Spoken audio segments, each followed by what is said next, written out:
Ever feel your heart skip a beat, or flutter, or feel a strong thump in your chest? Cardiophobia, or heart health anxiety, is awful, and it can be relentless, literally monopolizing every waking moment. This video is for you if you're struggling with cardiophobia.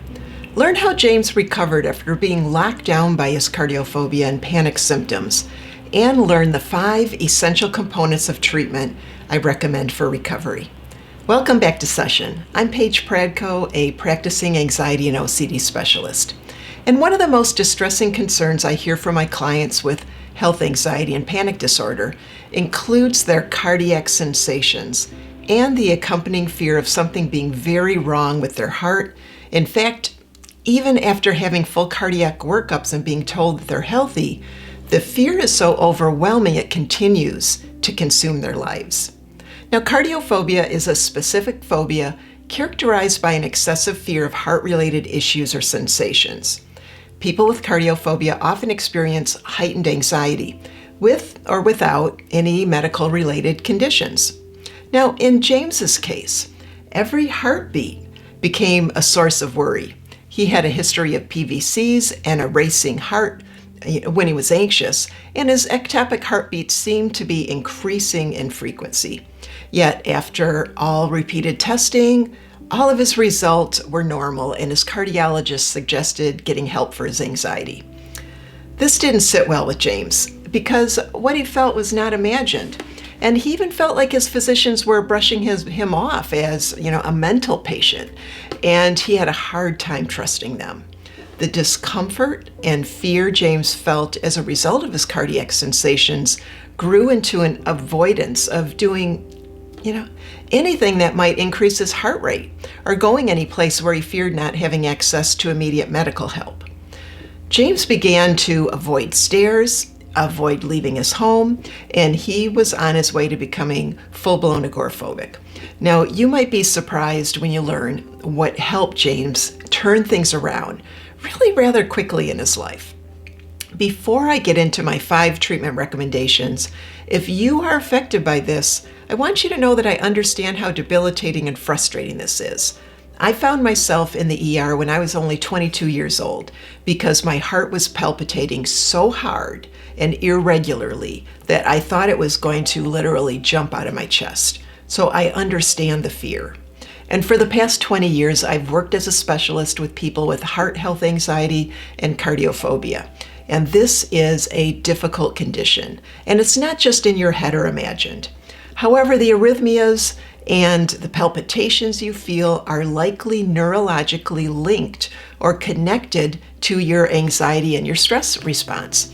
And this means that the fear and the stress are major players here. And once your anxiety becomes linked to those cardiac sensations, your brain will intentionally keep your focus there.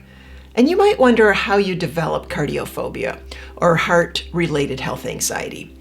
Now, there are similar traits in people who develop cardiophobia, whether they have an existing cardiac disease or not. Some have a history of health-related traumas. Others may have a history of OCD.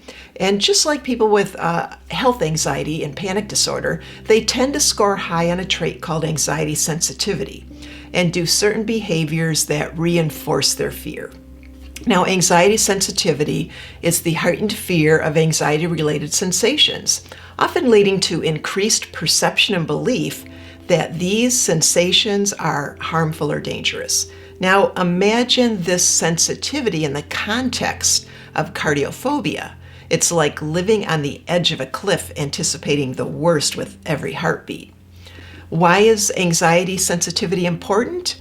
Because high anxiety sensitivity can amplify or worsen health anxiety symptoms and can cause panic attacks. Panic attacks, like ectopic or irregular heartbeats, they're harmless but can be very uncomfortable. Now, along with anxiety, stress plays an important role as well. How does stress affect the heart and cardiac health anxiety? Well, when talking about cardiac health anxiety, Dr. Sanjay Gupta cites a study by Dr. Lau from 1978 called The Roles of Psychological Stress in the Provocation of Ventricular Premature Complexes, or PVCs. Now, in this study, Dr. Lau took 19 patients. Some had heart disease and others did not, but they all had PVCs, or ectopic heartbeats. An ectopic heartbeat is a type of arrhythmia or irregular heartbeat. Now, it happens when your heart contracts or beats too soon, and your heart can also skip a beat or feel like it's racing or fluttering. Now, most of the time, ectopic heartbeats are harmless and, it doesn't result from an underlying health or heart problem. And we all experience it, to some extent. Now, in the study, the patients wore heart monitors and they subjected them to 20 minutes of psychological stress. So the stress-inducing activities including answering math problems and kind of being told off if they got them wrong, and having to answer what color the ink was on certain cards they held up. So the card might say red and it was written in blue ink, and that caused mild psychological stress.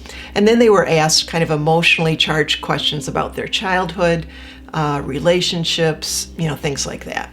All of the patients in the test experienced an increase in the frequency of ectopic heartbeats, and 11 of 19 patients experienced a twofold increase in ectopic heartbeats. Stress can kick off a chain reaction in your body. Let me lead you through a simplified explanation of a chain of events. Number 1, stress has been shown to increase irregular heartbeats. Number 2, this increases awareness of heart movement and creates a hypervigilance or focus on those cardiac sensations, especially for those that score high in anxiety sensitivity. Number 3, having increased anxiety sensitivity means that the physical sensations felt are misinterpreted to be threatening and potentially dangerous. Number 4, this misinterpretation triggers the fear response, or the fight or flight reaction, and this can become associated or connected to the cardiac sensations themselves. And that means that when you feel one, you feel the other. Number 5, the anxiety or the fight or flight response causes increased adrenaline and cortisol to be pumped into the bloodstream. That causes an increased heart rate and more palpitations. Number 6, the fight or flight reaction or high arousal also causes hyperventilation or irregular breathing. Number 7, this part's interesting. Hyperventilation pushes calcium and magnesium into the cells from the bloodstream. Now, we all have a certain amount of calcium and magnesium in our blood, in our cells, and in our bloodstream. But the hyperventilation caused by our fear response pushes more of those minerals into our cells, causing a deficiency in our bloodstream. Now, the deficiency of calcium causes that kind of tingling you feel in the extremities, and the deficiency of magnesium causes extra heartbeats. Now, what I just described is a normal, natural process, and it's not harmful or dangerous. And while this reaction is caused by stress, there are real physical sensations that occur because of it. And there are also studies that show that we can have these delayed physical symptoms and sensations even a day or more after we were stressed. Now, stress is not just from psychological things, like our jobs and relationships and financial concerns and feeling threatened in some way. Our body can also feel stressed from exhaustion, poor nutrition, and illness. So what do we do about all of this? How do we treat heart health anxiety or cardiophobia?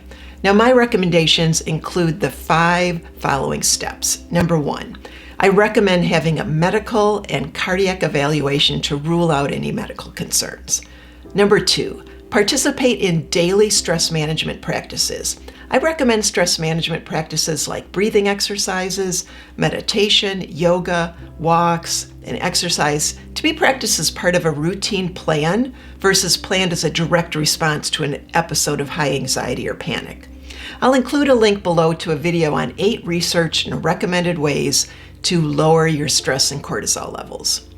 Number 3, use evidence-based CBT methods to treat health anxiety and panic disorder, like using ERP, exposure and response prevention, and interoceptive sensitivity training. These treatments train your brain to better tolerate anxiety sensations in your body and to no longer associate those sensations with danger. I'll leave you links to PaigePradko.com for more information on my health anxiety and panic course bundle that includes these treatment programs below. Number 4, identify and systematically eliminate safety and avoidance behaviors, and this includes things like eliminating heart rate monitoring, using different devices like watches or excessive Googling, and other types of seeking reassurance.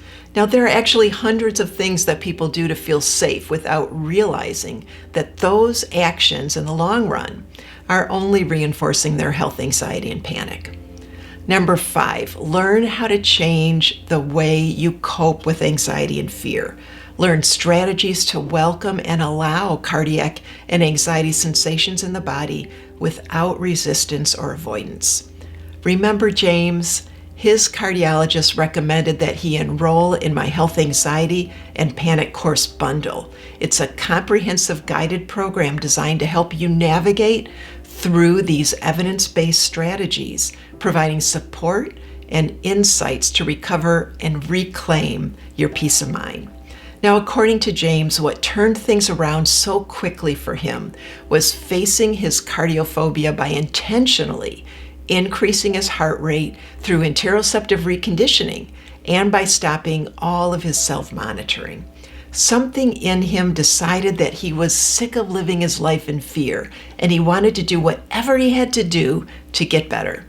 James explained that once he had the courage to purposefully recreate the very sensations he feared and hated, and then welcoming the sensations and anxiety to stay, he could feel something change within him. He described the process as the fear slowly melting away, while he was able to tolerate the discomfort. He was even surprised that the cardiac sensations no longer scared him. And that was the day that James got control of his life again. If James's story resonated with you, or if you're ready to break free from your cardiophobia, check out the Health Anxiety and Panic Course Bundle at PaigePradko.com, linked below. Remember, you're not alone in this journey. Until next time, I'll see you in session. Take care. Bye-bye.